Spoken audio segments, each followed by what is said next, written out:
بسم الله الرحمن الرحیم د ذهین ټي وي یوټیوب چینل ګرانو خوږو کتونکو په دې هیله امید چې تاسو به ټول روغ جوړ خوشحاله یاستئ. خوږو ملګرو په نننۍ ویډیو کې به زه تاسو ته وښیم چې څنګه کولی شو موږ په پکسل لیب اپلیکیشن کې د پښتو فونټونه اضافه کړو. لکه څنګه چې پکسل لیب موږ د پلی سټور نه ډاونلوډ کوو، هغه کې پښتو هیڅ فونټ موجود نه وي، البته عربي او اردو فونټونه موجود وي، خو د پښتو لیکنې دپاره ښایسته فونټونه موجود نه وي.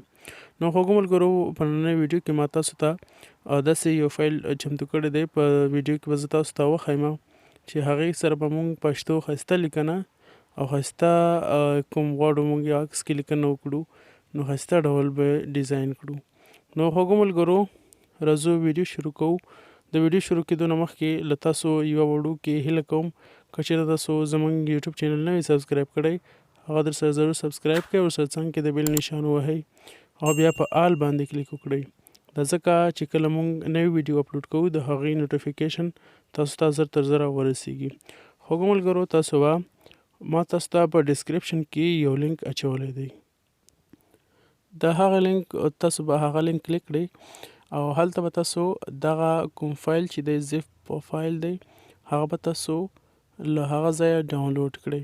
کله چې مو ډاونلوډ کړو تاسو به بیا خپل موبایل فایل منیجر ته راشئ. اول ته به تاسو فون سټوریج کې به تاسو ډاونلوډ فولډر چې دی دا به تاسو سلیکټ کړئ. کله چې مو دا ووهلو دلته به تاسو بیا هماغه چې کوم زیپ فایل ما اچولی و هغه تاسو ډاونلوډ کړی به تاسو دلته پیدا کړئ. ما هغه پښتو فونټس 2019 دغه نوم باندې فایل دی، دا به تاسو کلیک کړئ.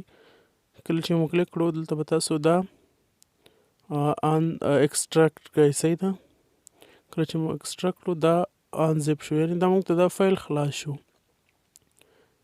زه به دلته راشم، دا دی ګورئ یو ځل ما مخکې هم ایکسټراکټ کړی و. دلته به تاسو دا وګورئ، دلته دا ټول فونټونه موجود دي.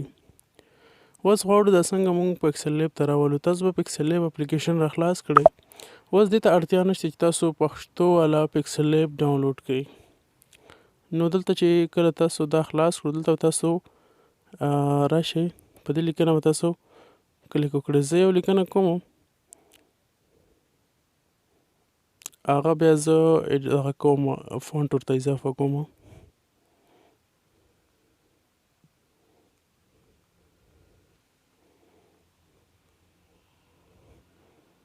ښه، زما دا یو لیکنه وکړله، زه غواړم دې ته یو ښایسته فونټ اضافه کړم. تاسو به دلته بیا په ای باندې کلیک وکړئ. اول دلته سایز لږ کموم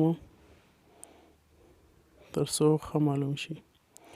ښه، دلته به تاسو بیا راشئ، په دې ای اپشن کې به تاسو لاندې راشئ، فونټ په نوم دغه اپشن چې دی دا به تاسو ووهئ. کله چې مو ووهلو دلته به تاسو دلته انګلیسي فونټونه دي، دلته به تاسو مای فونټس دا به ووهئ. کله چې مو ووهلو دلته ما سره یو څو مخکې اضافه کړي خو دا دومره خوندور نه دي، یعنې ښایسته لیکنې ډېر نه ښایسته کوي. دا ګورې لیکنه خو دومره لږ دي، زه غواړم ډېر فونټونه اضافه کړم. دلته به تاسو په دلته دغه فولډر په نوم فولډر علامه چې ده دغه په دې به تاسو کلیک وکړئ. کله چې مو کلیک وکړو دلته به تاسو ډاونلوډ په نوم فولډر پیدا کړئ. ډاونلوډ په نوم فولډر مو چې ووهلو دلته به دا پښتو فونټس 2019 دغه باندې دغه اولنی هم دی، دغه لاندې یو جوړ سوی دا هم دی. نو په دې به تاسو کلیک وکړئ. کله چې مو کلیک کړو دلته به داسې صفحه راشي. دلته به تاسو بیا هېڅ هم نه کوئ، دلته به تاسو لاندې اډ ډکشنري به تاسو ووهئ، ډایرکټري. دلته به تاسو بیا اډ ډایرکټري به تاسو کلیک کوئ. کله چې مو کلیک کړه نو هغه څومره فونټونه دي دلته راغلل. ګورئ څومره ښایسته ښایسته فونټونه دي. د شاهین ستمان په نوم کس جوړ کړي دي، ډېر ښایسته یې جوړ کړي دي.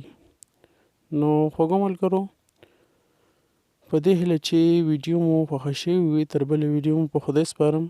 خوشحاله سوکاله کامیاب اوسئ. مننه.